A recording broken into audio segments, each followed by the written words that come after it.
Welcome friend. आज हम तीसरे माइंड ट्रैप के बारे में बात करेंगे और तीसरा माइंड ट्रैप है the anchoring effect. Anchoring effect का मतलब है जैसे कि अगर पानी की नाव में एंकर लगा दिया है तो अभी वो एंकर के हिसाब से काम करेगी या मतलब जैसे मूवमेंट नहीं करेगी। तो इसका मतलब है कि जब हमारे पास कोई पहली इंफॉर्मेशन आती है और हम उस पर ज्यादा बिलीव करके उसके हिसाब से डिसीजन लेते हैं। वो कभी कभी इंफॉर्मेशन सेलिंग में स्ट्रैटेजिक तरीके से सेलर ने रखा होता है या कुछ होता है। बट हमको ये समझना चाहिए कि हमको कोई पहली इंफॉर्मेशन दिखाई जा रही है और उसके बाद कोई दूसरी दिखाई है तो उसका कोई कनेक्शन नहीं है, वो एक स्ट्रैटेजी है।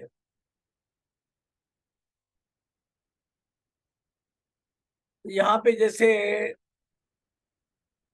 उसको लग रहा है कि ये 300 रुपए का मग है, तो वो उसको समझ में नहीं आया, लेकिन उसको यहाँ दिखाया गया कि 1000 रुपए का मग है, आपको 300 में मिलेगा, तो उसको बहुत अच्छा लगता है।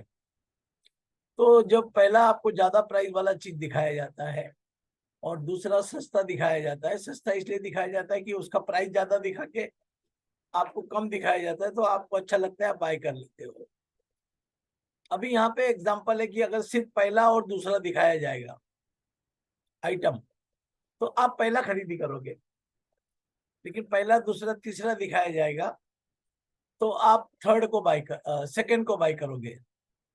तो 199 के सामने 99 बहुत कम लगता है, और 29 और 199 में तो 29 का लिया, लेकिन जैसे ही 99 को बीच में डाल दिया तो 99 जोर से बिकेगा। जैसे कि 600 रुपए का सोफा, $600 का सोफा बहुत महंगा है, लेकिन अगर उसको 1000 लिख के क्रॉस करके 40% ऑफ लिखोगे और 600 रुपए लिखोगे तो आपको लगेगा अरे क्या डील है। इसके लिए जरूरी है कि आपको स्लो डाउन हो जाना चाहिए, अवेयरनेस करना चाहिए और थोड़ा टाइम देने के बाद डिसीजन लेना चाहिए। कभी कभी लोग अपना यूनिक सेलिंग प्रोपोजिशन भी बहुत जोर से प्रमोट करते हैं, जैसे कि पिज्जा है डोमिनो का, 30 मिनट डिलीवरी गारंटेड और फ्री। इसको इतना जोर से प्रमोट करते हैं कि हमको उसके प्राइस पे, अपने उसकी क्वालिटी पे ज्यादा ध्यान ही नहीं जाता है।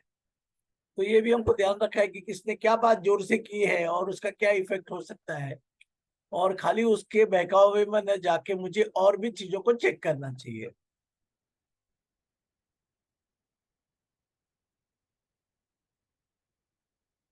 इससे क्या होता है कि हमारा चॉइस का और डिसीजन मेकिंग का एक संबंध है।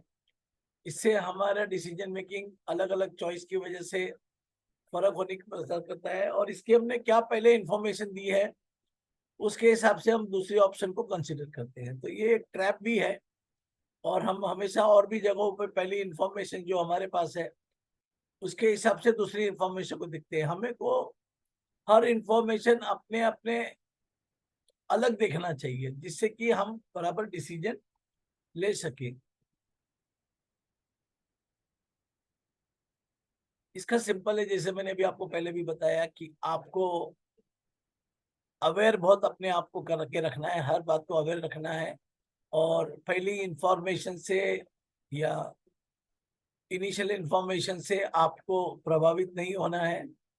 आपको अधिक इंफॉर्मेशन मांगना है, हर अल्टरनेटिव को बराबर देखना है और फिर डिसीजन लेना है। तो इस तरह से ये हमारा एंकरिंग इफेक्ट वाली माइंड ट्रैप है। ये बहुत जगह पर बहुत लोग इसको अच्छी तरह से यूज करते हैं। हम इसमें यूज ना हो ये हमको ध्यान रखना है। तो कभी भी कोई इंफॉर्मेशन मिले पहली और उसके बाद में दूसरी मिले तो दोनों को मिक्स नहीं करना चाहिए, दोनों को अलग अलग देखना चाहिए, जिससे कि आप सही डिसीजन ले पाएंगे।